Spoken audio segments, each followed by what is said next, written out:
In this video, I will be making latex stockings. This is the first part of the 2B cosplay series, where I attempt to create her whole outfit from latex, so please give me a follow if you want to see how that goes. As usual, let's start with drawing our designs on paper. The most simple design I could think of is one where the seam travels from the sole to the back of the stocking.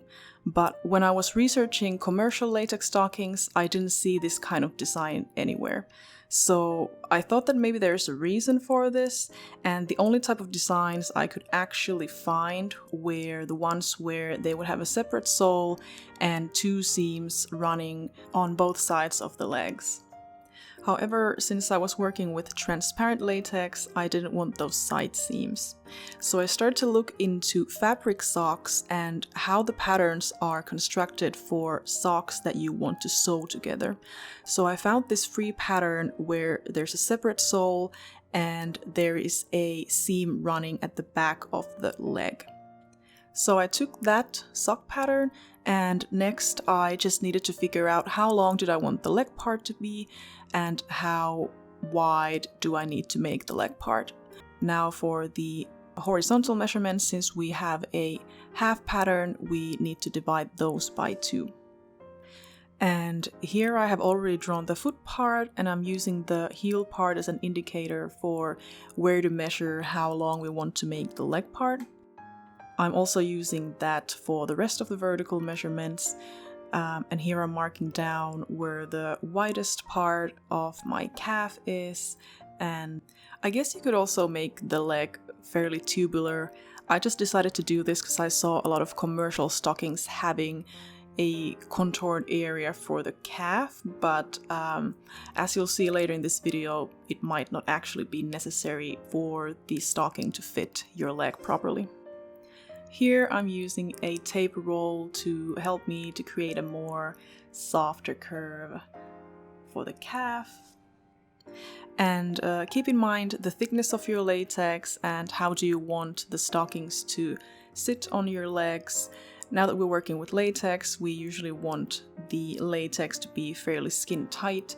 So this differs from sewing fabrics, since usually when we are using fabrics, we don't subtract a lot from our natural measurements, but with latex we might actually have to subtract quite a lot in order to get the latex skin tight.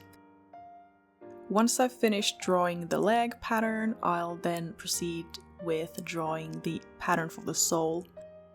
And in reality, I actually used the free sock pattern for the sole as well. And you can find free sock patterns just by googling free sock sewing patterns. But in case you can't find something that would work with your design, you can just take the width of your foot and the length of your foot and draw a oval-like shape, and then just cut that out. Normally, when working with fabric, you usually make a half pattern and then you fold the fabric and place the half pattern on the fold, and once you cut that piece of fabric out, you will get the final piece that has symmetrical sides.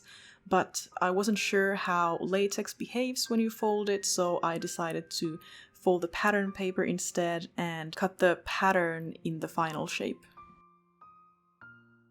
And we're then going to draw the outlines of the patterns on this beautiful, beautiful translucent smoky gray latex.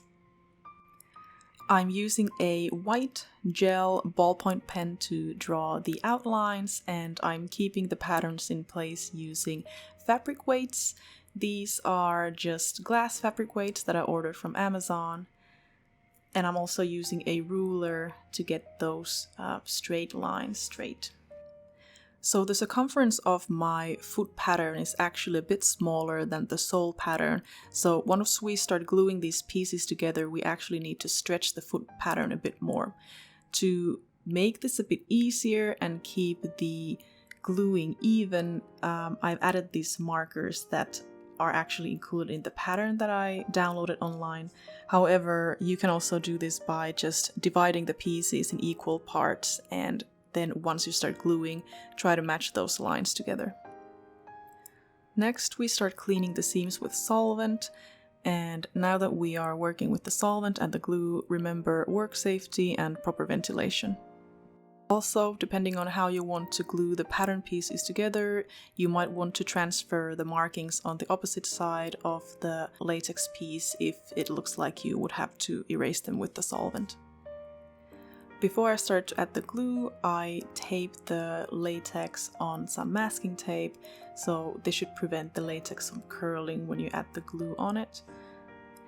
And then I wanted to try this method of applying all the glue at once and then covering the glue with some plastic strips. And as you would be sticking the pieces together, you would expose the glue by pulling the plastic strip back. But this was very inconvenient for me and resulted in a very messy looking seam, so I ended up removing the whole sole from the leg and cutting an entirely new piece for the sole and just applying a little bit of glue on both of the seams as I went, and that worked a lot better for me personally. Here I'm attempting to use a glass globe to help me with the curvy seam, but I feel like the seam was actually much more curvier than the ball itself, so I had a better feel and I was able to stretch and push the pieces together just between my fingers. So the original pattern instructions say that you should attach the back seam of the leg first and then attach the sole to the leg part, but since I started attaching the pieces together the other way around, I realized that this way I am actually not leaving any kind of seam allowance to attach the back seam at the leg. The only way to neatly attach the two sides together at this point is to have an extra strip of latex and laid over them. And this is now a bit more crucial because we're working with transparent latex, so we can't patch the seam from behind. Or we can, but the result might not look as nice as it would if we were working with opaque latex. However, I've always wanted to make latex stockings that resemble the vintage, fully fashioned stockings, so I wasn't too bummed about the situation. So here I have cut some pieces of black latex and I'm just very gently gluing it on top of the seam. And to make this a bit easier, I have taped both sides of the seam to a masking tape, cleaned them with solvent, and then I'm just adding glue little by little, letting it getting tacky, and then placing the black strip on the seam. This design differs a bit from 2B stockings, but she's wearing thigh-high boots anyway, so you wouldn't be able to see much of the strip at the back. Then we went and attached a black band at the upper thigh area. Once the glue had cured for 24 hours, I was happy that this over a week-long project would finally be over, except that it wasn't, because it looked like and I had to actually take a little bit off of the calf area, which means that I actually had to remove both of the thigh bands as well as separate the leg seam from each other and from that black strip, while trying to not rip the latex or make it attach to itself, since now that I'm removing the glue, there's still some residue, and because it curls because of the solvent, it curls on itself and then it attaches on itself, and now it's just a huge mess. But after a couple of deep breaths, I actually managed to untangle everything, cut the excess off of the calf area, glue everything back together, and now it's again another 24 hours that we need to wait for the glue to cure before we can actually try these on.